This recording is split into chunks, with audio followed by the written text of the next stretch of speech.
Assalamualaikum warahmatullahi wabarakatuh. Innal hamdalillah nahmaduhu wa nasta'inuhu wa nastahdihi wa nastaghfiruh wa natubu ilaihi wa natawakkalu alaihi wa na'udzu billahi min shururi anfusina wa sayyiati a'malina. May yahdihillahu fala mudilla lahu wa may yudlil fala hadiya lahu. Allahumma salli wa sallim wa barik ala Muhammad wa ala ali Muhammad kama sallaita wa sallamta wa barakta ala Ibrahim wa ala ali Ibrahim fil alamin innaka Hamidum Majid. Subhanaka la ilma lana illa ma 'allamtana innaka antal alimul hakim. Allahumma anfa'na bima 'allamtana wa 'allimna ma yanfa'una wa zidna ilman ya rabbal alamin.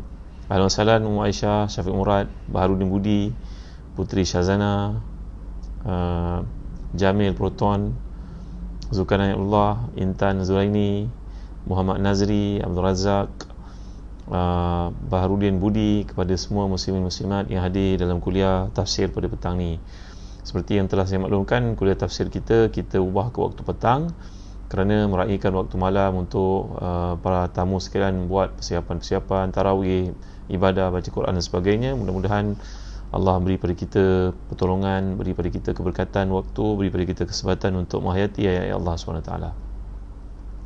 Ayat yang kita akan bincangkan pada kali ini adalah ayat yang ke-27 dari surah Az-Zumar, iaitu firman Allah Subhanahu wa taala, A'udzubillahi minasyaitonir rajim. Walaqad darabna lin-nasi fi hadzal qur'ani min kulli mathalin la'allahum yatadhakkarun. Qur'anan Arabiyyan ghayra dhi 'iwajin la'allahum yattaqun. Daraballahu mathalan rajulan fihi syuraka'u mutashaakisuna wa rajulan salaman lirajul hal yastawiyani mathala alhamdulillah bal aktharuhum la ya'lamun innaka mayyitun wa innahum mayyitun thumma innakum yawmal qiyamati 'inda rabbikum takhtasimun. Sadaqallahul azim. Dan sungguh telah kami buatkan dalam Quran itu segala bentuk perumpamaan bagi manusia agar mereka mendapat pengajaran, iaitu Al-Quran dalam bahasa Arab tidak ada kebengkokan padanya agar mereka bertakwa. Allah membuat perumpamaan, iaitu seorang lelaki yang hamba sahaya yang dimiliki oleh beberapa orang yang bersyarikat dalam satu perselisihan, dan seorang hamba sahaya yang menjadi milik penuh dari seorang sahaja. Adakah kedua hamba sahaya itu sama keadaannya? Segala puji bagi Allah, tapi kebanyakan mereka tidak mengetahui. Sungguhnya engkau, wahai Muhammad, akan mati dan mereka pun akan mati. Kemudian sungguhnya kamu pada hari kiamat nanti akan berbantah-bantah di hadapan Tuhanmu. Muslimin muslimat yang dirahmati dan dikasihi sekalian, jadi dalam ayat ke-27 ni Allah SWT kemukakan kepada kita orang beriman supaya faham dalam Quran ini ada macam-macam perumpamaan yang dibawakan oleh Allah SWT. Sebenarnya pendidikan yang dibawakan oleh Quran ini mengambil berbagai-bagai bentuk. Ada kaedah namanya kaedah taqrir, ada uslubnya dipanggil uslub tamthil, ada uslubnya dipanggil uslub taswir, ada uslubnya dipanggil tausif ataupun wasf, ada uslubnya dipanggil sebagai uslub al-mathal. Maknanya ini pendekatan yang dibawa oleh Quran. Ada pendekatan cerita, ada pendekatan hukum, ada pendekatan hiwar perbualan, ada pendekatan yang dibawakan contoh. Maka contoh-contoh yang Allah kemukakan dalam Quran itu adalah bertujuan untuk manusia mudah faham. Ada contoh yang Allah gambarkan sebagai contohnya, inhum illa kal an'am bal hum adall, manusia itu macam binatang. Jadi Allah umpamakan manusia macam binatang.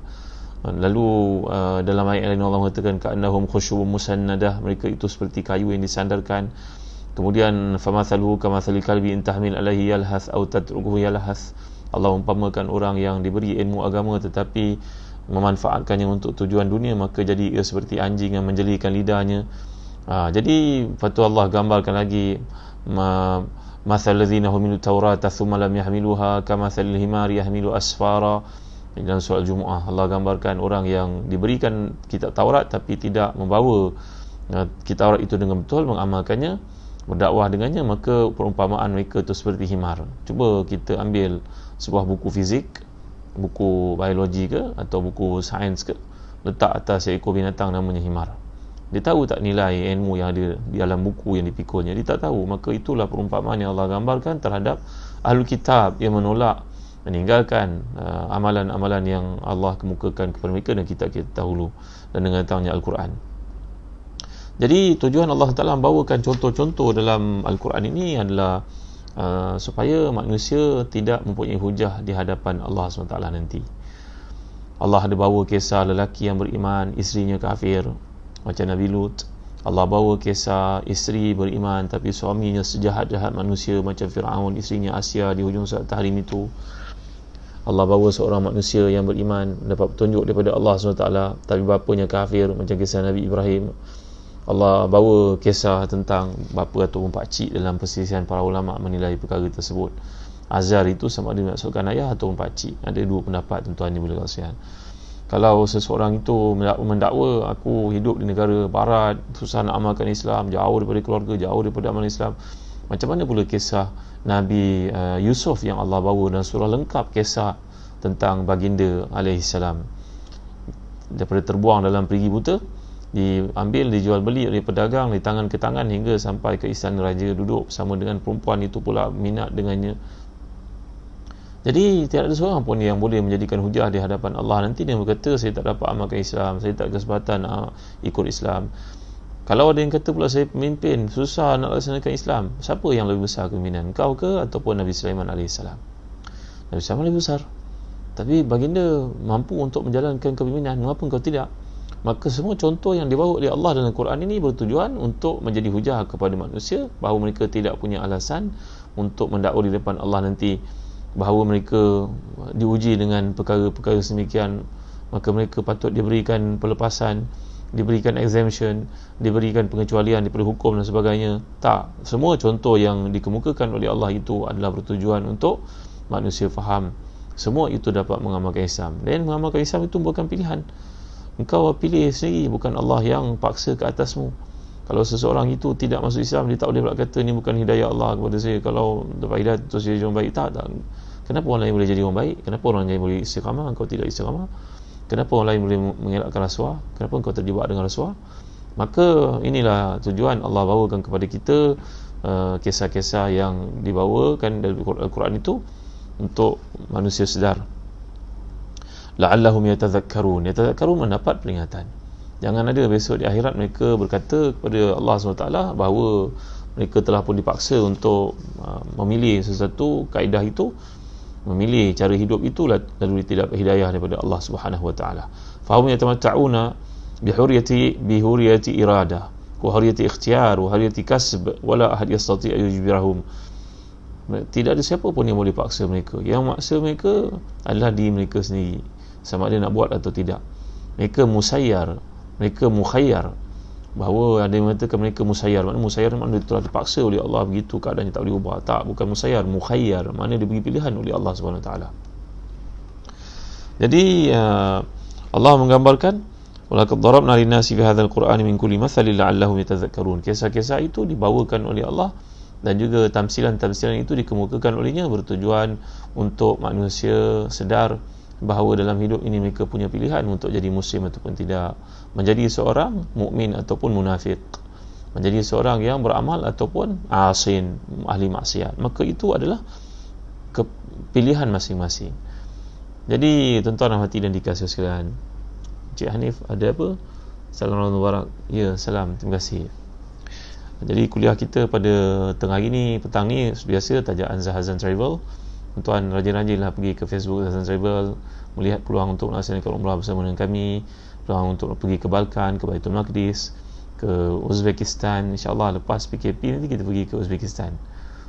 InsyaAllah tuan-tuan ya, saya buat grup ni tujuan untuk kita memahami surah-surah dalam juz amma, insyaAllah.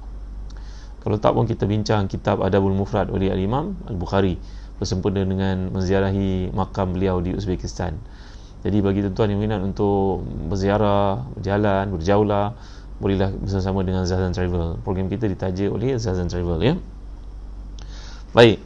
Jadi kemudian Allah Taala gambarkan di sini Qur'anan Arabiyyan ghayri iwajin la'allahum yattaqun. Quran ini dalam bahasa Arab, tidak ada kebengkokan padanya agar mereka menjadi orang bertakwa. Imam Syafi'i mengatakan wajib belajar bahasa Arab, kerana dengan bahasa Arab mereka faham Quran, faham ibadah. Sekurang-kurangnya Al-Fatihah yang dibacakan, kalau tidak faham bagaimana dia nak mengucapkan benda yang jadi rukun. Dalam pandangan Imam Syafi'i, wajib belajar bahasa Arab sekurang-kurangnya untuk faham Al-Fatihah dan memahami tahiyat akhir. Ini musim cuti ini tuan-tuan, Mari sama kita duduk dengan anak-anak, bila mereka baca Quran, berehat sekejap, mari kita sama-sama meneliti bacaan Al-Fatihah kita. Mari kita bersama talqin ni makna ayah baca kau ikut. Talqin, macam kita orang nak mati tu, kita talqinkan kalimah syahadah, ya, kita baca dia ikut. Jadi lakana yulaqinu talqin. Sekarang dia ajar kau, kerana dalam salat ada rukun qauli, Al-Fatihah baca kena dengar, tahiyat akhir baca kena dengar, salawat Nabi baca kena dengar, salam yang pertama baca kena dengar. Ni adalah rukun qauli yang kita kena faham. Jadi memahami bahasa Arab itu dalam konteks sembahyang, kata Imam Syafi'i, wajib sebenarnya. Ada seorang ulama hadis yang terkemuka, guru kepada Imam Syafi'i, namanya Waqi' bin Jarrah. Waqi' bin Jarrah adalah satu syair yang indah yang Imam Syafi'i cerita tentang gurunya, bahawa aku bertanya kepada Waqi', sa'altu Waqi' an su'i ifzi fa arsyadani ila tarkil ma'asi wa anba'ani bi anna al-ilma nurun wa nurullahi la yuhda li'asi. Aku pernah bertanya pada guruku Waqi' tentang buruknya hafazanku, lalu Waqi' berkata, sungguhnya ilmu itu adalah nur, dan nur Allah tidak beri kepada orang yang melakukan maksiat. Pesan guru yang warak dan salih, ahli fiqh, ahli hadis yang terkemuka ni tuan-tuan, ya. Jadi Imam Waqi' bin Jarrah ni, gurunya bernama Sulaiman bin Al-A'mash. Sulaiman bin Al-A'mash. Jadi Sulaiman Al-A'mash ni ulama hadis yang terkemuka, mengajar Waqi', maknanya guru kepada guru Imam Syafi'i. Bila dia mengajar kepada Waqi', dia dapati Waqi' ni banyak mengucap kalimah yang salah, membaca bahasa Arab ni tuan-tuan. Kalau lepas huruf min, dia jadi baris bawah. Tapi ada juga keadaannya, walaupun ada huruf jar, tetapi dia mansub dengan fathah. Seperti contohnya, dia merupakan kalimah mamnu' minas sarfi, dia jamak taksir sebagai contoh. Jadi ada kaedah untuk kita dalami, hayati bahasa Arab ni. Indahnya bahasa Arab pada nahwu dia, saraf dia, balaghah dia, dilala dia, tuan-tuan, ya, fiqhul lughah dia. Jadi ni semua adalah membolehkan seseorang untuk menguasai bahasa Arab. Kata Imam Syafi'i, kalau orang tak boleh bahasa Arab, macam ni dia nak faham kalam Tuhan, macam ni dia nak faham ibadahnya. Jadi ruginya kalau kita tak berusaha untuk bahasa Arab, tuan-tuan, ya. Ada kalangan kita yang belajar bahasa Perancis, padahal bahasa Perancis tak pakai pun kat negara kita, jadi mahir, fasih. Orang Perancis pun terkejut tengok dia bercakap Perancis. Yang faham bahasa Inggeris berapa ramai pula tu. Ketika Nabi sampai di Madinah, Nabi SAW telah pun mengalaskan tanggungjawab pada seorang budak untuk mempelajari bahasa Yahudi, namanya Zaid bin Sabit. Dia menguasai bahasa Yahudi dalam masa 2 minggu, menulis, bercakap dan juga membaca. Kita, tuan-tuan, ambillah peluang belajar bahasa Arab, berusaha belajar bahasa Arab. Lepas belajar bahasa Arab, kita belajar bahasa lain, Mandarin ke, Tamil ke, Urdu dan sebagainya. Jadi bahasa Arab ini, kata seorang imam, namanya Imam Muhammad Habib Al-Ubaidi, seorang ulama di Baghdad, di Iraq. Beliau berkata, matinya Islam kerana orang tidak baca Quran, matinya ilmu Quran kerana orang tidak menghayati Quran. Menghayati Quran itu berlaku hanya dengan memahami bahasa Al-Quran, iaitu bahasa Arab, tuan-tuan dimuliakan Allah sekalian. Jadi hendaklah kita berusaha untuk memahami bahasa Arab, kerana Allah pilih bahasa Arab ini untuk jadi bahasa perantaraan langit dan bumi. Hari ini orang Amerika yang bijak dan advance itu turut menulis segala kajian mereka dan perbendaharaan mereka dalam bahasa Arab, kerana orang mereka menyadari bahawa laras bahasa Inggeris itu telah banyak berubah antara bangsa. Lalu mereka gusar lagi 100 tahun ke hadapan, bahasa Inggeris yang dituturkan ini tidak difahami pada masa 2 tahun ke hadapan. Strukturnya berubah, larasnya berubah, nahwu saraf, grammarnya berubah drastik. Banyak sangat perubahan berlaku dengan masuknya orang Afrika ke dalam bahasa Inggeris, masuknya orang Asia, masuknya orang Eropah bercakap bahasa Inggeris yang broken, bercampur-campur jadi struktur. Jadi sedangkan bahasa Arab sejak daripada Nabi kita SAW sampai ke hari ini tidak berubah. Andai Nabi kita SAW dibangkitkan, Nabi bercakap dengan bahasa Arab, tuan-tuan yang dimuliakan Allah sekalian. Jadi Hasan Basri pernah berkata, orang yang mempelajari bahasa Arab adalah orang yang mulia, kerana mereka mempelajari bahasa Nabi mereka. Ambil pedoman tu, Hasan Basri berkata, orang pelajar bahasa Arab ni adalah orang yang mulia, dan mereka sedang mengkaji bahasa Nabi mereka SAW. Ambillah usaha, tuan-tuan, untuk memahami bahasa Arab. Jadi Allah memilih bahasa Arab ni bukan kebetulan, kerana ia bahasa yang paling teliti, paling dakik, paling tepat untuk membawa perbahasan, perbincangan apa yang diutarakan oleh Allah kepada manusia. Hanya jambatannya bahasa Arab, kerana ialah bahasa yang paling teliti. Dengan sebab itu Allah menyatakan Quranan Arabian ghairi iwajin la'allahum yattaqun. Quran bahasa Arab tiada sebarang penyimpangan padanya. Maknanya begitulah kalau engkau hayati. Banyak perkataan bahasa Arab ni yang kurang tepat, kurang cermat diterjemahkan dalam bahasa kita, tuan-tuan dimuliakan Allah sekalian. Itu sebab imam yang besar seperti Imam Zamakhsyari, pengarang kitab Tafsir Kasyaf yang terkemuka itu, berkata pada awal kitabnya, Alhamdulillahilladzi ja'alani min ulama'il Arabiyyah. Syukur pada Allah kerana telah milih aku untuk menjadi seorang ulama yang memahami bahasa Arab. Padahal Zamakhsyari bukan orang Arab, dia orang Parsi. Imam Abu Hanifah itu adalah seorang Parsi, bukan orang Arab. Ramai ulama-ulama nahwu seperti Sibawi, ahli bahasa yang terkemuka itu bukan orang Arab. Ramai ulama ini berasal daripada keturunan Parsi, India. Pergi ke India, berapa juta ada para ulama, tuan-tuan yang mulia sekalian, di Pakistan dan sebagainya.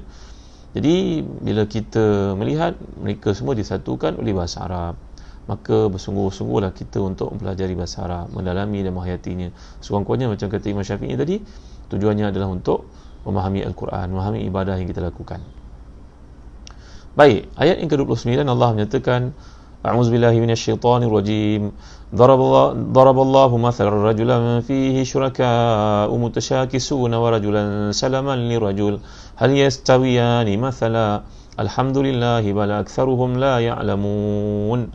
Allah membuat perumpamaan yang berikutnya, iaitu seorang lelaki hamba sahaya yang dimiliki oleh beberapa orang yang bersyarikat dalam sesuatu persisihan, dan seorang hamba sahaya menjadi milik penuh seorang sahaja. Apakah kedua hamba itu sama sahaja keadaannya?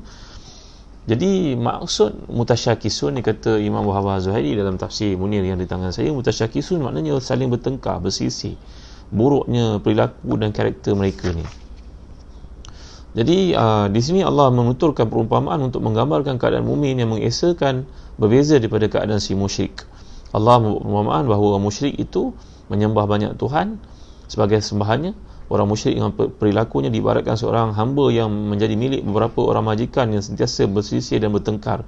Mereka perangai setiap orang itu buruk, setiap mereka ada keinginan yang tidak boleh dikompromis, tak boleh dikompromikan. Jika setiap majikan minta sesuatu atau minta dilayan, mestilah pekerja itu, hamba itu akan kebingungan. Bagaimana bezanya orang yang beriman? Orang beriman hanya mendengar arahan daripada satu orang saja. Line of report, orang putih kata, tuan-tuan. SOP-nya, siapa di atas kita. Contoh yang lain yang boleh saya kemukakan pada petang ni, kalaulah ada seorang businessman, seorang usahawan yang hebat, berjaya dalam perniagaannya, dia mempunyai seorang setia yang sangat loyal kepadanya, GM-nya, general manager-nya yang merupakan orang paling amanah, segala dipikulkan di atas bahu, bertanggungjawab, semua boleh selesai dengan ada GM yang mulia, yang jujur ni, tuan-tuan. Tiba-tiba takdir Allah SWT, orang kaya ini tidak panjang umurnya, hartawan ni tidak panjang umurnya, dia pun ditimpa penyakit, meninggal dunia. Sekarang yang mewarisi perniagaan itu ada banyak nama, anak-anaknya 8 orang, 8 orang anak, memiliki perniagaan sang ayah yang telah meninggal dunia, si ayah yang telah meninggal dunia. Sekarang mereka otomatik 8 orang ni jadi bos kepada GM yang sangat setia tadi kan. GM tadi pada masa hayat ayah mendengar arahan daripada ayah, laksanakan, execute. Tapi sekarang ada seorang nama Zaid, ada seorang nama Ammar, ada seorang nama Qasim, ada seorang nama Ali, ada seorang bernama Ahmad, ada seorang bernama Fatimah. Pening kepala, tuan-tuan. Akhirnya si pekerja ini pening, dia tak tahu mana satu nak dengar arahan. Yang Abang Long kata begini, Abang Ngah kata begini, yang Kak Cik kata begini. Mana satu dia nak buat? Semua ni orang penting, semua orang ni adalah pewaris syarikat, semua orang ni adalah bos dia. Pening kepala dia, tuan-tuan. Maka demikianlah si kafir musyrik, dia tidak ada tempat untuk mengadu, Tuhannya banyak. Dia pun tak tahu, dia pun confused mana satu dia nak minta, Tuhan anak ke, Tuhan bapa ke, Tuhan Roh Kudus ke, dia pun tak tahu, dia pun pening kepala. Maka orang beriman yang diumpamakan oleh Allah SWT, dia hanya minta kepada Allah sahaja. Allah, contoh ni senang untuk faham, tuan-tuan ni. Jadi bila seseorang itu beriman kepada Allah, sebenarnya dia sedang menggantung harap, meminta hanya kepada Allah semata-mata. Sedangkan orang kafir itu hidupnya tak keruan, kerana permintaannya terganggu dengan sebab banyaknya tempat untuk dia report, dia minta. Jadi Allah membuat perumpamaan ini menggambarkan orang beriman yang mengesakan seperti seorang hamba yang dimiliki penuh oleh seorang majikan. Majikan minta pada satu perkara, mudah untuk melayaninya kerana dia tidak confused, dia mudah melayaninya, dia tidak kebingungan. Berbeza daripada seorang pekerja yang memiliki ramai majikan tadi, anak-anak kepada bos yang mati, dalam contoh yang saya kemukakan tadi. Tentulah dia tak dapat melaksanakan kerjanya dengan baik kerana dia adalah orang yang dibebankan dengan banyak idea pada satu masa, banyak arahan pada satu masa. Apakah kedua hamba itu sama keadaannya? Tentu tidak sama. Musyrik menyembah banyak Tuhan. Ada Tuhan baik, ada Tuhan gelap, ada Tuhan terang, ada pula Tuhan bagi anak, ada pula Tuhan bagi makan. Macam-macam Tuhan. Dia pun tak tahu mana satu yang nak minta. Jadi kerana perumpamaan tersebut jelas dan nyata, maka Allah pun berfirman di hujungnya, Alhamdulillahi bal aktsaruhum la ya'lamun. Segala puji bagi Allah yang mengajar kita untuk beribadah kepadanya. Kita patut mengucapkan kalimah Alhamdulillah ini, sedangkan ramai manusia tidak menikmati kelebihan ini, tuan-tuan yang dimuliakan Allah sekalian. Jadi bila seseorang Muslim itu ikut perintah Allah Taala, dia dapat satu idea jelas, dapat satu pemikiran jelas. Oleh sebab itu, tuan-tuan, kita dapati kehidupan orang beriman yang tenang. Tak semestinya dia nak kena kaya baru tenang. Ramai orang miskin di kalangan Islam tenang hidupnya, lapang hatinya, hidupnya cukup, rumahnya sempit tapi dia boleh ke masjid, anak-anaknya baik-baik. Berapa ramai orang seperti ini, tuan-tuan. Ada orang Islam sakit duduk kat hospital berbulan-bulan, tapi dia duduk kat hospital itu doktor pula masuk Islam melihat perangainya. Allahu Akbar. Ya, macam sahabat-sahabat kita di kalangan jemaah tabligh, moga Allah beri hidayah kepada semua. Kita yang baik kita sebutlah, tuan-tuan. Kehadiran mereka di hospital dipuji oleh semua warga hospital kan. Kedatangan mereka, kesabaran mereka, kesungguhan mereka mengamalkan apa tu, tak ada apa-apa komen pun. Tapi sementarahan pula yang menjadikan malangnya, ada orang Islam juga, tapi perangainya tak ada adab, tak ada akhlak kepada warga kerja di hospital. Orang semua bekerja, tuan-tuan, hormatilah mereka. Tak payahlah kita nak layanan first class ke hospital. Kita datang situ nak rawat mereka, nak rawat kita, mereka banyak tanggungjawab. Pada hari ni private sector pun tak mampu nak menyediakan rawatan mungkin. Yang cekapnya semua di hospital kerajaan, doktor-doktor ni. Kita bersyukur, berterima kasih. Negara kita merupakan negara terbaik mengendalikan wabak ini, tuan-tuan. Diiktiraf oleh dunia. Berkat pemimpin-pemimpinnya, warga kerjanya, doktor-doktornya. Allahu Akbar. Tumbuh dalam diri setiap kita sayang pada doktor, pada nurse, pada polis, pada askar yang kerja mereka pada ni tak mengira ribut. Tengah-tengah ribut mereka bekerja tengah panas. Hargailah mereka, tuan-tuan. Apalah salah tawaduk pada mereka, tuan-tuan ya. Jadi balik kepada cerita orang yang beriman ini, mereka mempunyai satu kehidupan yang jelas. Walaupun dia sakit tapi dia sabar. Walaupun dia miskin tapi dia sabar. Kerana keseronokan, kebahagiaan ni bukan duduk kat luar, tuan-tuan. Bukan pada kereta yang besar, bukan pada wang yang banyak, bukan pada hidup yang famous, tapi duduk dalam hati, tuan-tuan yang berkasihan. Sebab itu ada seorang ulama, Syekhul Islam yang terkemuka itu, ketika nak ditangkap orang, dia mengatakan bahawa penjarakan aku berehat, buang aku ke tempat lain, aku bermusafir, aku berjalan, aku berjaulah, aku musafir. Kau bunuh aku mati syahid, kerana syurga itu dalam hatiku. Aku beriman kepada Allah, syurga itu dalam hatiku. Jadi orang yang tidak mendapat syurga dalam hati di dunia, dia tidak akan dapat syurga yang sebenarnya di akhirat nanti, tuan-tuan. Ingat baik tu. Orang yang tidak menikmati rasa seronok dan bahagia, iaitu syurga dalam hati pada hari ini, insya-Allah dia tidak akan dapat syurga yang sebenar di akhirat nanti. Itu bukan kata falsafah, itu kata yang benar. Kata Syekhul Islam Ibn Taimiyah ketika beliau nak ditangkap, dia penjarakan. Penjara ni satu kelihatan buatku, kerana di luar penjara aku kena bergelanggang, berdakwah, bekerja pagi petang siang malam, tidak minta apa-apa pun daripada manusia. Hidup aku kais pagi makan pagi, ke petang makan petang, aku tak pernah minta daripada orang pun. Kalau kamu halau aku keluar, aku dapat musafir, aku dapat berjalan, aku dapat melancong. Kan? Tardi siyahah wa qatli syahadah, habsi rahah. Kamu kurung aku berehat. Tardi, kamu buang aku ke tempat lain, aku melancong. Aku tak berapa nak keluar tempat lain, tapi kalau kamu halau aku keluar, adalah peluang untuk aku melancong ke tempat lain. Wa qatli syahadah, kau bunuh aku mati syahid. Maka jannati fi qalbi, syurgaku dalam hatiku. Jadi itulah orang-orang beriman, tuan-tuan. Saya ingat kisah yang ada dalam sirah para sahabat. Boleh kita lihat contohnya dalam kisah seorang sahabat Nabi bernama Rabi'i bin Amir. Rabi'i bin Amir ini adalah seorang ketua kabilah, tapi dalam Islam dia tidak punya kepimpinan. Dia tidak dilantik menjadi general, dia bukannya orang yang terkemuka di barisan depan, tak. Dia hanya tentera biasa. Rabi'i bin Amir. Ketika Sayyidina Sa'ad bin Abi Waqqas dipertanggungjawabkan oleh Umar Khattab radhiyallahu anhu untuk memimpin tentera membuka Parsi, maka Sa'ad bin Waqqas berjaya membuka satu benteng pertahanan Parsi. Dan akhir sekali mereka nak berunding dengan seorang panglima tentera Parsi namanya Rustum. Rustum, tuan-tuan ya. Unsa, Juliana, Azhar Ismail, Cik Ijah, ya, syurgaku dalam hatiku, ya, syurga dalam hati, syurgaku dalam hatiku, Nur Osman. Baik, apa ni, Bunal, Ustaz Bunal apa dia, benar serampai jelas, Alhamdulillah. Jadi Rabi bin Amir ketika bermesyuarat bersama dengan Sa'ad bin Waqqas, dia tentera biasa, cuma dia ketua kabilah, orang terhormat bangsawan. Dia berkata pada Sa'ad bin Waqqas, wahai Amir, ketua kami, anda memikirkan untuk menghantar ramai orang berunding dengan Rustum.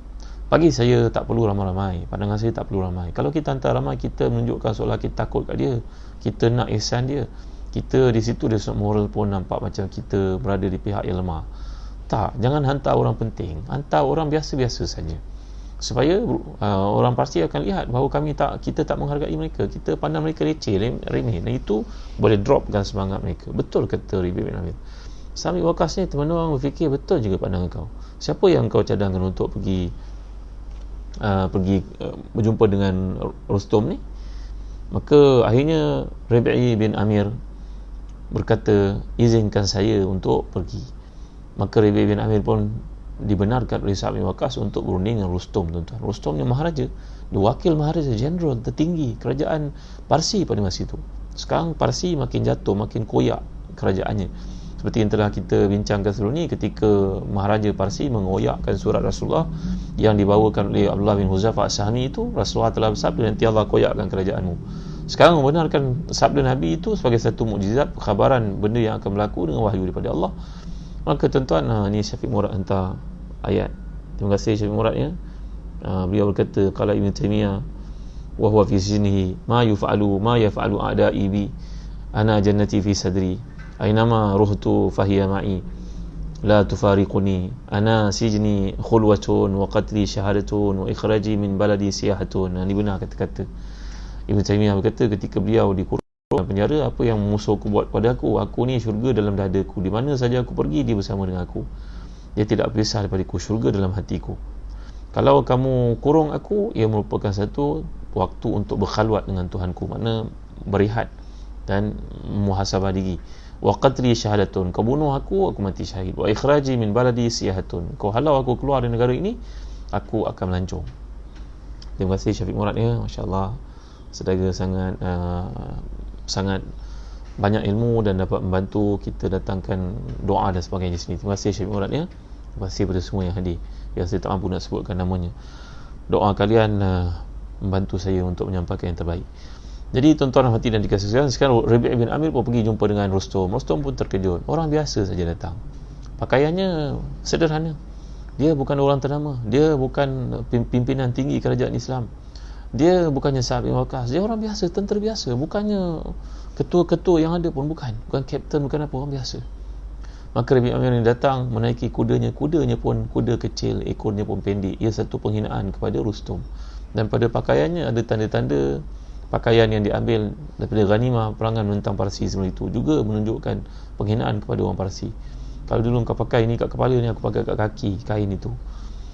Kalau ini kau pakai buat balutan badanmu, sekarang aku pakai letak atas pelana kuda saja. Maka orang Parsi pun tengok tercengang.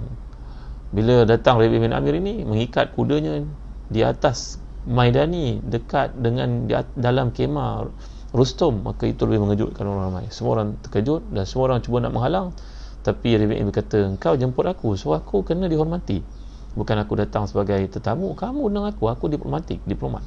Maka mereka pun diam. Rabi' Amir ni membawa tombaknya, lembingnya, dia pun tarik, kena pada kapet-kapet yang indah, yang bersulamkan benang daripada emas tulen, tuan-tuan dimuliakan Allah sekalian. Kapet tersebut nak tunjuk kemewahan Parsi ni, bantalnya, kapetnya. Orang Parsi daripada dulu mereka terkenal buat kapetnya mahal, tebal, gebu, cantik, empuk, mahal, sulaman-sulamannya daripada emas. Rabi' Amir datang tidak peduli pun, dia pun lalu tarik lembingnya, koyak kapet itu. Tuan-tuan dimuliakan sekalian, sekarang Rabi' Amir pun berada di depan Rustum. Dia pun berteleku duduk, ambil panahnya itu, dia pun hentakkan kepada kapet, termasuk dalam. Terkejut semua orang Parsi melihat biadabnya diplomat ini. Tapi mereka berada dalam keadaan takut pada masa itu terhadap Islam. Islam telah berjaya membuka kota. Sekarang tinggal Madain, kota penting Parsi.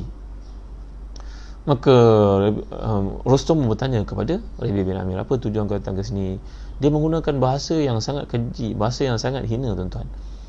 Pernah satu pertemuan yang lain selepas itu dengan Mughirah bin Syu'bah, yang mana dia mengatakan bahawa kamu ni ibarat orang kelaparan. Dulu masa kamu datang, kamu minta makanan dari kami bagi. Kamu kena ingat tau, kamu ni ibarat musang, diumpamakan orang Islam macam musang.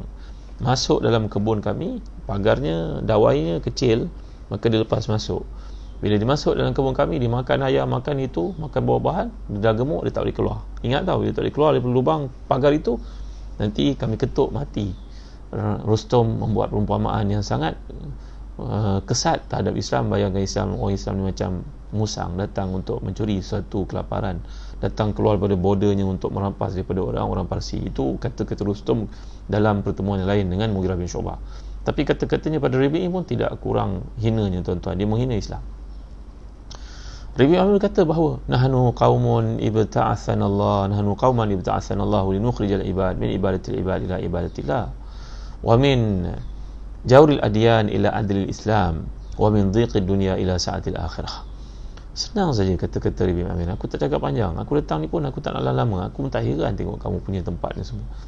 Tak peduli dia emas ke perak ke apa ke tempat duduk tu, satu pun dia tak peduli. Dia lalu semacam saja dia langgar semuanya. Kata Rabi' Amin, ikat kuda dia pun dekat kapet yang indah itu. Kudanya yang kecil itu pijak kapet yang dibangga-banggakan oleh pemimpin-pemimpin Parsi. Parsi sama ini dianggap mereka sebagai Tuhan. General-generalnya pun kau nak bercakap kena berapa meter ke hadapan, tak boleh dekat-dekat. Rabi' yang duduk betul-betul depan dia, cucukkan lagi lembingnya di hadapan Rustom. Maka Rustom berkata, kalau kami terima, kamu ada 3 condition saja. Sama ada kamu terima Islam, kamu layak memimpin negara kamu terus, itu yang terbaik. Kalau kamu tidak masuk Islam tapi kamu nak tunduk kepada Islam, kamu kena bayar jizyah kepada kami, kata Rabi' bin Amir. Kalau kedua-dua itu kamu tolak, yang ketiga kita berperang, dan aku beri pada kamu waktu yang kamu kehendaki. Berapa lama kamu nak? Dia bercakap, tuan-tuan, Rabi' bin Amir ni hanyalah seorang tentera biasa, tuan-tuan, tetapi SOP dalam fikirannya jelas, kerana dia report terus kepada Allah. Yakinnya luar biasa. Dia bercakap seolah-olah dia pemimpin, padahal dia bukan seorang pemimpin pun di kalangan tentera Islam. Keyakinannya luar biasa itu menyebabkan Rustom tercengang, kebingungan, dan berkata, kami perlu bermesyuarat kerana kami ada ramai lagi di Madain pemimpin-pemimpin yang ada. Maka Rabi' berkata, berapa hari? 1 hari, 2 hari? Semaksimum yang kami boleh bagi hanya 3 hari saja. Kalau 3 hari tidak datang jawapan, keempat saya akan datang saya akan berperang dengan kamu. Saya akan bawa tentera untuk perang dengan kamu. Rustom berkata, adakah engkau ni seorang pemimpin yang layak buat keputusan? Kalau kami, keputusan-keputusan penting hanya boleh dibuat oleh orang atasan. Kata Rabi' bin Amir, aku sebagaimana aku menawarkan kepada engkau keamanan, ia akan diperakui oleh orang tertinggi di kalangan kami. Kalau aku mengisytiharkan perang kepada engkau, ia akan diikuti oleh orang atasan kami, kerana SOP kami, report kami direct kepada Allah, jelas, flow kerja kami begitu. Tuan-tuan ni boleh kasihan, pekerja kita mungkin tak buat kerja dengan betul kerana job spec-nya tak jelas, tuan-tuan. Allahu Akbar, Masya Allah. Dalam Islam, job spec kita jelas, cari redha Allah, bukan populariti, bukan nak jadi famous, bukan nak menyalah-nyalahkan orang lain tak buat kerja, kita suruh hanya buat kerja, tak. Kita dalam Islam bukan gitu. Kita menghormati orang lain, dan rahimallahu man arfa nafsahu fawqafa indah. Allah merahmati seorang Islam yang tahu kedudukannya, jangan lebih-lebih daripada kemampuan yang kita ada. Jangan nak tunjuk kita lebih pandai daripada orang lain, kita tak ada kelulusan. Ada orang ada kelulusan lebih baik daripada kita, kita jangan bercakap benda yang kita tahu, nanti orang nampak kejahilan kita, tuan-tuan yang mulia Allah sekalian. Jadi Rabi' bin Amir kata demikian. Maka Rabi' bin Amir pun berkata, aku bagi engkau 3 hari saja. Dalam kami SOP yang Rasulullah ajar kepada kami 3 hari saja. Maka Rabi' pun pergi dari situ. Rustom berkata kepada sekalian maharan, sekalian pembantu-pembantunya, kita berdepan dengan orang Arab yang telah pun disatukan hati mereka. Wawasan mereka sangat jelas. Mereka sama ada mereka mati syahid ataupun mereka menang. Dua saja. Menang atau mati syahid. Mereka tak ada istilah kalah. Kalau mereka mati syahid, mereka masuk syurga. Mereka kata tadi, kata Rabi', kalau dia menang, memang kita akan hancur. Rustom dah nampak tanda-tanda riak-riak kekalahan Parsi sebenarnya, tuan-tuan. Dan dikatakan dalam kisah yang dikemukakan, tuan-tuan, kata Imam Zahabi yang Syiar Alamin Wala, Sebenarnya Rustam ni dah bermimpi beberapa kali tentang kehancuran Parsi dalam tidurnya. Allah kirim mimpi seperti itu, tapi dia berunding dengan orang-orang atasannya, kawan-kawan yang sama level dengannya. Semua mereka menolak untuk berdamai. Mereka semua tak mau nak lawan kerana sombong. Kesombongan yang ada pada orang Parsi ni bahawa mereka lama mendominasi sebagai satu empire besar yang pernah bertapak di muka bumi, tuan-tuan. Mereka tidak mahu. Jadi tuan-tuan rahmati dan dikasihi sekalian, dia dalam satu riwayat, maka golongan Parsi ni nak menakut-nakutkan utusan Islam sama ada Mughirah bin Syu'bah yang datang selepas itu ataupun Rabi' bin Amir, maka datanglah munajjamin, maknanya ahli nujum, datang mengejar Mughirah bin Syu'bah yang datang selepas Rabi' bin Amir, dan kata, wahai Mughirah, aku nak beritahu kau bahawa aku meramalkan masa depan Islam sangat gelap, dan aku nampak dalam ramalanku mata kau tinggal sebelah, dicongkil mata kau oleh kami.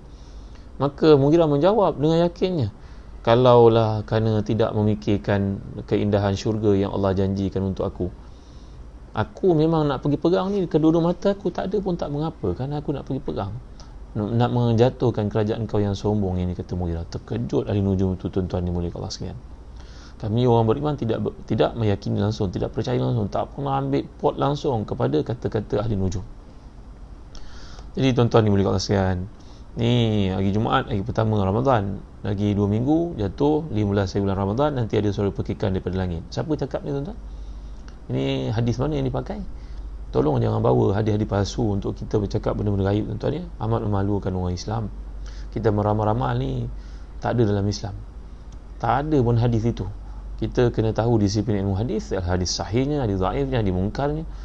Kalau bab hadis dhaif, amalan-amalan bersifat doa bolehlah kita amalkan, tapi benda-benda bersifat hujah tak boleh kita gunakan, tuan-tuan. Jadi benda-benda bersifat gaib ni kena pakai hadis sahih. Jangan mandai-mandai, tuan-tuan ya. Jangan panjang-panjangkan video-video kata-kata orang-orang tertentu yang tidak belajar hadis, lalu menukilkan pandangan-pandangan yang tidak tepat keadaan Islam, nanti jadi bahan gelak ketawa orang, tuan-tuan. Jadi dalam ayat ini Allah SWT berikan gambaran orang Islam ini mempunyai destinasi yang jelas, GPS jelas. GPS-nya akhirat, GPS-nya ridha Allah, GPS-nya Quran dengan hadis. Maka tidak akan ada di kalangan mereka ni yang bersisih daripada yang lain selagi mereka mengikut Al-Quran dan juga Al-Hadis As-Sunnah. Jadi dalam ayat yang ke-30 Allah menyatakan, innaka mayitun wa innahum mayitun summa innakum yawmal qiyamati 'inda rabbikum takhtasimun. Jadi perkataan mayit sini, ayat ini turun ketika orang kafir tidak sabar menunggu kematian, kewafatan Nabi sallallahu alaihi wasallam. Kerana bagi mereka kalau matinya Nabi, berakhirlah Islam. Kalau kita belajar bahasa Arab, perkataan mayit, mim ya ta, tengahnya sukun, baris mati, mayit, maitun, itu maknanya orang yang mati, orang wafat, almarhum. Tapi kalau al-mayyit macam ayat digunakan, innaka mayyitun wa innahum mayyitun, dia ada tasydid, ada sabdu tengah-tengah. Mayyit maknanya engkau akan mati. Ni beza di antara mayit, mim ya ta. Kalau imam buat pengumuman di Masjid Haram itu, as-salatu alal mayit, sembahyang jenazah untuk orang yang telah mati, bukan mayit. Kalau mayit itu orang yang akan mati, orang belum mati, tuan-tuan. Jadi ini indahnya bahasa Arab, pada sabdu pun menyebabkan perubahan makna. Jadi ayat ini turun ketika orang kafir tak sabar-sabar berkata, bilakah akan matinya Muhammad, maka kami akan gembira berakhirnya Islam. Ini adalah permintaan daripada orang-orang kafir. Mereka tak sedar bahawa mereka juga akan mati. Kalau kita cerita mati ni, tuan-tuan mati dan dikasihi sekalian, bahawa ramai orang yang meramal-ramal orang lain mati. Contohnya doktor yang merawat seorang pesakit, dan doktor tu berkata, nampak gayanya penyakit awak ni tak boleh bertahan lama. Ikut pengalaman doktor, orang seperti ni tak sampai 3 bulan nanti dia akan meninggal. Tiba-tiba orang tu panjang umurnya 30 tahun. Doktor tu pula meninggal dunia selepas beberapa tahun, tuan-tuan. Itu sebab ya tuan-tuan hati dan dikasihi sekalian, kematian ni adalah satu benda yang tak boleh diramal-ramal. Tak ada siapa pun yang tahu kematiannya.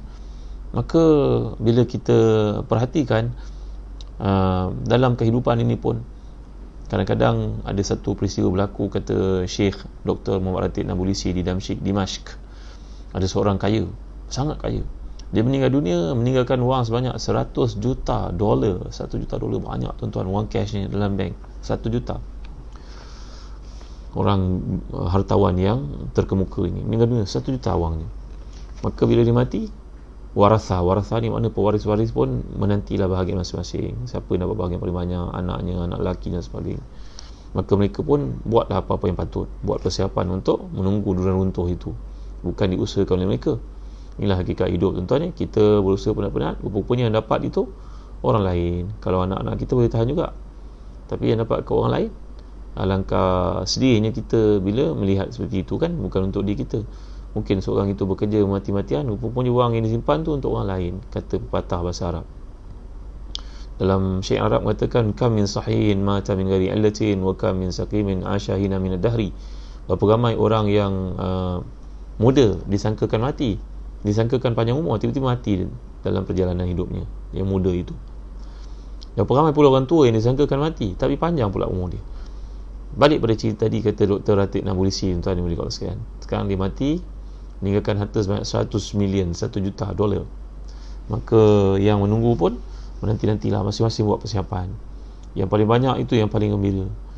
Tiba-tiba pada hari dia menyiapkan dokumen, dia masuk ke tandas, tak keluar-keluar, rupanya jatuh dalam tandas, mati dia tuan-tuan. 1 sen pun tak dapat daripada wang yang ditinggalkan oleh si mati. Jadi itulah kematian. Jadi fal kufar kanu yatamannawna mautan Nabi SAW, farabbuna qala innaka mayitun li'annaka bashar wal mayit huwa alladhi sayamut wa laysa alladhi mata wa intaha fadhalika al mayit wal mayit huwa al mahkum alayhi bil maut wa nahnu kulluna mayitun, bima'na annahu la budda an namut wa ma min makhluqin illa huwa sayamut fa kullu makhluqin yamut wa la yabqa illa dhul izzati wal jabarut fa mautu haqq. الأنبياء ماتوا والمؤمنون ماتوا والكفار ماتوا والأغنياء ماتوا والفقراء ماتوا والصحاء ماتوا والمرضى ماتوا والأقوياء ماتوا والضعفاء ماتوا والظالمون ماتوا والمظلومون ماتوا كل مخلوق يموت. Bahawa maksud ayat ini semua orang mati. Nabi-nabi yang ramai yang Allah utuskan dah mati, orang-orang saleh pun mati, orang-orang beriman mati, orang kafir mati, budak kecil mati, orang tua mati, doktor mati, yang dirawat mati, semuanya mati. Orang yang menzalimi orang pun mati juga akhirnya, yang dizalimi pun mati juga. Yang tinggal hanyalah Zul Izzati wal Jabarut, yang tinggal hanya Allah SWT saja. Tawakkalna al hayy alladhi la yamut, Allah SWT yang tidak mati. Jadi bila kita semua tahu yang kita akan mati, kita buatlah persiapan supaya apa yang berlaku selepas kematian besok melegakan kita. Sebab itu dalam hadis yang dikemukakan oleh Imam Muhammad Zuhairi dan tafsir Munir ini tuan-tuan, Naam, awal khasmaini yaumul qiyamah jarani. Orang yang mula-mula sekali dihisap pada hari akhirat nanti adalah jiran yang bergaduh. Maka hendaklah kita pastikan kita berjiran tidak menganiaya orang tuan-tuan. Jangan buang sampah depan rumahnya, jangan parking kereta kita sampai mengganggu keretanya. Kalau anak-anak jiran parking depan rumah kita, kita tak boleh buat baik kepada dia, janganlah buat jahat kepada dia tuan-tuan, bukan selalu pun. Dan Nabi SAW sabda lagi dalam satu hadis yang lain, riwayat daripada Abu Sa'id Al-Khudri dalam Musnad Ahmad, waladhi nafsi biyadi innahu la yakhtasim hatta syatani fima intataha apa yang nak sebut, bahawa kata Nabi SAW, demi jiwaku berada dalam genggamannya, maknanya Nabi bersumpah dengan nama Allah, nanti di akhirat semua orang akan dihitung, dimahkamahkan, dikira, dihisap depan Allah. Termasuklah 2 ekor kambing yang dahulu, kambing yang bertanduk menanduk kambing yang tidak bertanduk, pun akan dikenakan hukuman oleh Allah akan yang menanduk itu. Begitu juga dalam hadis lain riwayat Al-Bazzar daripada Anas, Nabi SAW sabda, yuja'u bil imamil ja'ir al-kha'in yawm al-qiyamah fatakhasamuhu ra'iyya fayuflihuna alaihi fayuqal lahu saddi ruknan min arkani jahannam. Nanti di antara yang paling menarik hukuman di akhirat adalah pemimpin yang menipu rakyatnya, ahli politik yang memberi kesempatan terhadap rakyatnya. Maka di akhirat nanti dia akan ditemui oleh rakyatnya, semua minta hak masing-masing, lalu dia gagal mempertahankan dirinya, maka dikatakan kepadanya, carilah ruang dalam neraka jahanam. Maknanya orang yang masuk neraka ni antara pemimpin yang zalim, yang mengambil kesempatan terhadap rakyatnya. Jadi tuan-tuan rahmati dan dikasihi sekalian, Al-Bukhari meriwayatkan daripada Abu Hurairah, ma kanat lahu mazlamatun li akhihi min irdin aw malin falyatahallaluhu falyatahallalhu minhu al-yawm qabla an la yakuna dinarun wala dirham in kana lahu amalun salih ukhiza minhu biqadar mazlamatihi wa illam yakun lahu hasanatun ukhiza min sayyiati sahibihi fahumilat alayhi. Hendaklah orang yang memiliki masalah, yang melakukan kezaliman kepada orang di dunia, menyelesaikan hak-hak orang itu sebelum mati. Kerana bila dah mati nanti, tak manfaat satu dinar ataupun dirham pun, satu sen pun tak berguna lagi sana nanti. Bila ada tuntutan hak daripada orang lain terhadap kezaliman kita, maka orang itu akan mengambil kebaikan-kebaikan yang kita lakukan kat dunia. Sehingga masih ada lagi orang yang datang untuk meminta haknya. Pada masa itu kita sudah tidak punya kebaikan lagi, tiba-tiba dilontarkan keburukan, maksiat yang dia buat itu ke atas kita yang menzaliminya. Maka itulah orang yang dipanggil sebagai muflis akhirat, tuan-tuan. Dalam hadis Muslim pula, hadis yang panjang, Nabi bersabda, "Atadruna manil muflis? Qalu al-muflis fina man la dirhamun lahu wala mata'." Faqala sallallahu inal muflis man ya'ti yawm al-qiyamah bi salatin wa zakatin wa siyamin wa ya'ti kad syatama haza wa qazafa haza wa akala ma'ala haza wa safaka dama haza wa daraba haza fa yu'ta haza min hasanatihi wa haza min hasanatihi fa in faniyat hasanatuhu qabla an yuqda ma alayhi ukhiza min khatayahum faturihat alayhi thumma turiha finnar. Tahu tak kamu siapa itu muflis, kata Nabi SAW. Mereka menjawab, para sahabat menjawab, sebenarnya orang muflis itu Nabi, orang tak ada wang di sisinya, satu dirham ataupun tidak ada satu sen pun. Nabi menjawab, muflis yang aku maksudkan adalah orang ke akhirat nanti, bila dia datang bertemu dengan Allah, bawa pahala salat, zakat, puasa, tiba-tiba dalam masa yang sama di dunia dia pernah mengecam orang, menganiaya orang, menuduh orang, memfitnah orang dalam Facebook, mengatakan yang buruk-buruk terhadap orang, makan harta orang secara zalim, memukul orang itu. Maka nanti di akhirat, kebaikan-kebaikan yang dibuat, bersalat, zakat, puasanya itu diambil orang pahalanya. Tiba-tiba masih ada lagi pihak yang memohon kepada Allah agar diberikan hak mereka daripadanya kerana kezaliman yang dibuat. Masih ada lagi golongan yang belum ditunaikan haknya. Maka pada saat itu kebaikan-kebaikannya sudah tiada lagi. Tiba-tiba Allah memikulkan ke atasnya beban dosa-dosa orang yang menuntut hak mereka kepadanya. Maka jadilah dia muflis akhirat. Pada hari itu dia membawa keburukan yang sangat banyak, maksiat orang pun dipikulnya. Maka pada saat itu dia campakkan dalam neraka. Na'udzubillah, tuan-tuan. Sahabat Nabi yang mulia Abu Sa'id Al-Khudri pernah berkata pada sahabat-sahabatnya pada waktu itu, dulu masa Rasulullah SAW ada, kita pernah berkata sama kita, Tuhan kita sama, kiblat kita sama, Nabi kita sama, agama kita sama, mengapalah kita bantah-bantah, ya tuan-tuan. Kemudian Abu Sa'id Al-Khudri pun hidup sampai berlaku peperangan Siffin di antara Sayyidina Ali karramallahu wajhah dengan Muawiyah bin Abi Sufyan radhiyallahu anhuma.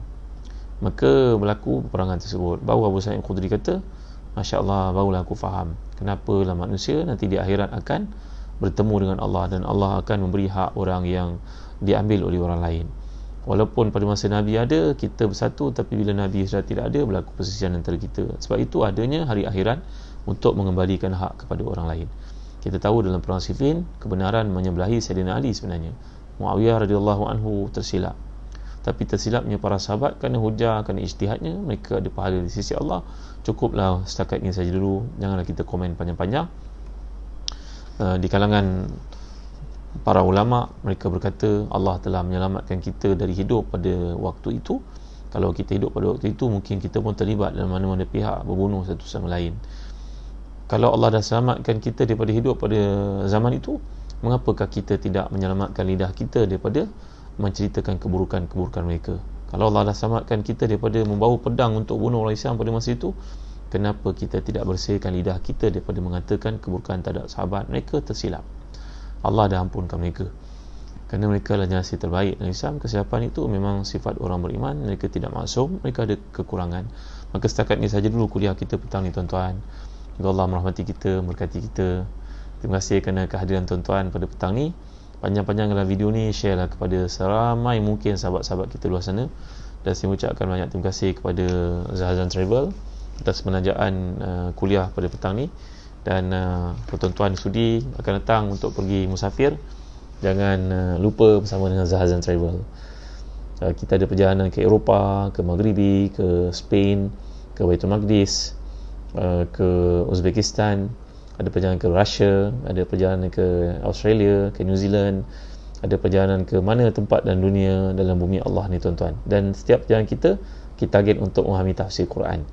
Bukan setakat perjalanan, tapi perjalanan penuh pengajaran, perjalanan penuh pengisian, insya-Allah. kita balik dengan perubahan, insya-Allah. Terima kasih tuan-tuan ya atas kehadiran tuan-tuan dalam program petang ni. Walaupun mungkin kita keletihan, banyak kerja yang patut selesaikan. Ada satu dua soalan yang boleh saya jawab?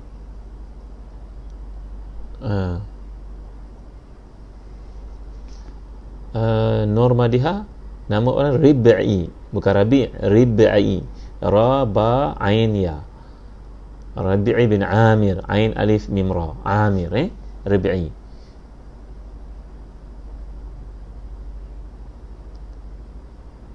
Terima kasih Ustaz. Selalu kami minta Ustaz doakan, dan kami nak doakan Ustaz, ya Allah jadikanlah Ustaz keluarganya orang yang mendahului masuk syurga sehingga mengetahui kami. Terima kasih banyak. Amin ya Rabb. Amin ya Rabb.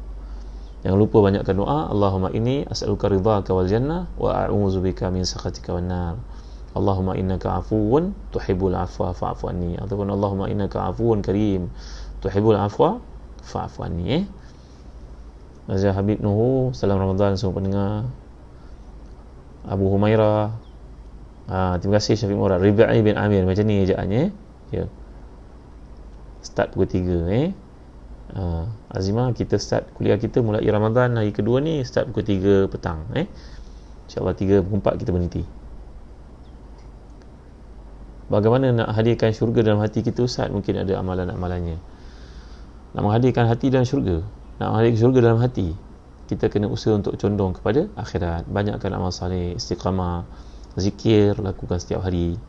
Ibn Taymiyah juga berkata, Syekhul Islam berkata, zikir dalam hidup ni umpama air kepada ikan. Sebab mana diri kita perlu kepada zikir, macam itulah ikan perlu kepada air. Kalau ikan tidak ada air, dia mati. Maka jiwa kita kalau nak tenang, banyakkan zikir, zikrullah, banyakkan zikrullah.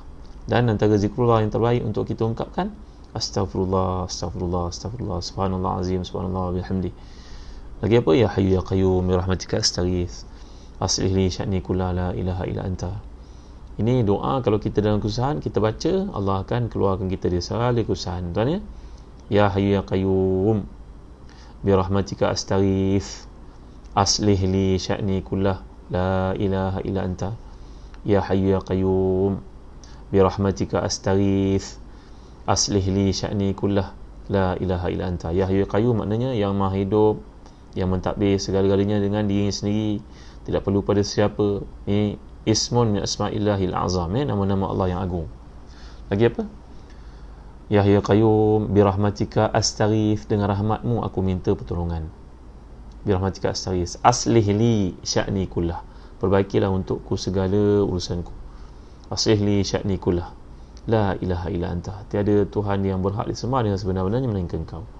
Banyak kau ucap zikrullah ni tuan-tuan Lepas subuh jangan lupa mengucapkan sayyidul sifar, Allahumma anta rabbi la ilaha illa anta khalaqtani wa ana abduk wa ana ala ahdik wa ma'adika mastata'tu a'udzubika min syarri ma sana'tu abu'u laka bi dhanbi faghfirli fa innahu la yaghfiru dhunuba illa anta. Ini namanya penghulu istighfar. Lepas tu baca subhanallah bihamdi adada khalqihi wa ridha nafsi wa zinata arsyi wa midada kalimati. Ini adalah kaedah-kaedah untuk menjadikan hati kita tenang, dan itulah maksudnya syurga berada dalam hati kita. Moga kita boleh kebijaksanaan kehebatan seperti Zaid bin Sabit, 2 minggu mahir bahasa Yahudi ya. Syurga dalam hati, sambut puasa kepada ahli dan keluarga. Ustaz, ini waktu yang dipilih untuk bulan puasa ke Ummu Anas? Ya, ini kita pilih waktu bulan puasa. Nanti lepas bulan puasa kita kembali ke jadual awal kita Baik, Sofyan bin Abdul Halim, Aisyah Faisal, Nuzila binti Mustafa, JB clear walaupun hujan lebat. Hujan lebat di sana hujan rahmat insya-Allah. Hujan lebat baca Allahumma sayyiban nafi'an, ya Allah jadikan hujan ini manfaat untuk kami Allahumma sayyiban nafi'an, Allahumma sayyiban nafi'an. Ya Allah turunkan hujan manfaat. Ni ada apa? Ada CIMB Bank suami. Ada apa ni? Saya tak perasan tadi ada apa. Sekarang Parsi di mana Ustaz? Parsi ni negara Iran.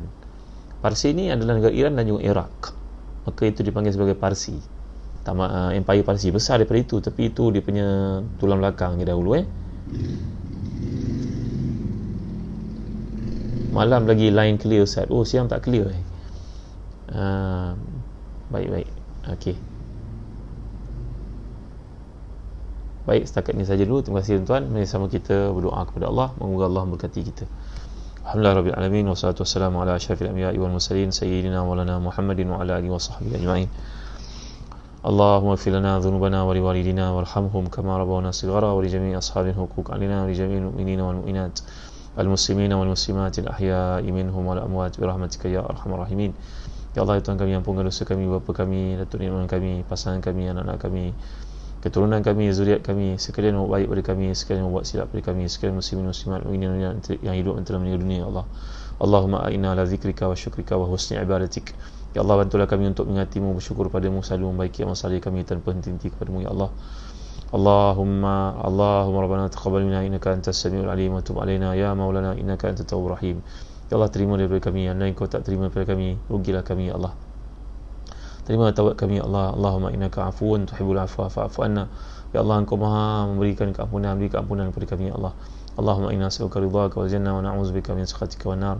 Ya Allah, ya Tuhan kami, kurniakan untuk kami keampunan dan syurga-Mu, selamatkan kami daripada kemurkaan-Mu dan neraka-Mu. Ya Allah, bantulah kami untuk mengkhatam Quran, untuk qiyamul lail, untuk berpuasa dengan sebenar-benarnya. Ya Allah, untuk dimakan kepada mereka yang memerlukan. Ya Allah, Rabbana atina fid dunya hasanah wa fil akhirati hasanah wa qina azabannar. Ya Allah, limpahkanlah kebaikan, limpahkan petunjuk kepada kami, kepada pemimpin kami, kepada sekalian doktor, jururawat, polis dan tentera yang bertugas mati-matian menghadapi situasi yang sukar ini. Ya Allah, kembalikan negara kami aman, selamat daripada musibah ini. Ya Allah, dan kembalikan umat Islam dapat bekerja, membina ekonomi semula. Ya Allah, dan lebih utama daripada itu, bersatu hati mereka dengan akhlak yang mulia. Ya Allah, ya Allah, ya Tuhan kami, bantulah kami, kasihanlah kami, pandang kami ihsan-Mu, belas-Mu, rahmat-Mu. Ya Allah, di bulan Engkau turunkan rahmat, mencurah-curah ini. Ya Allah, keampunan-Mu, dan Kau menjanjikan kebebasan daripada api neraka. Bebaskan kami, keluarga kami, ibu bapa kami, pemimpin-pemimpin kami, sekalian umat Islam daripada api neraka-Mu. Ya Allah, Rabbana atina fid dunya hasanah wa fil akhirati hasanah wa qina azabannar. Wa sallallahu ala sayyidina Muhammad wa ala alihi wa sahbihi wa baraka wasallam. Alhamdulillahirabbil alamin. Taqabbalallahu minna minkum. Terima kasih Zahzan Travel sekali lagi. Kalau ada peluang, tolonglah like, follow Facebook, Instagram Zahzan Travel, Umrah Zahzan, destinasi dunia. Saya ada banyak video di sana untuk diikuti dan juga kita tadabbur sesama ayat-ayat Allah. Sekian, Assalamualaikum warahmatullahi wabarakatuh.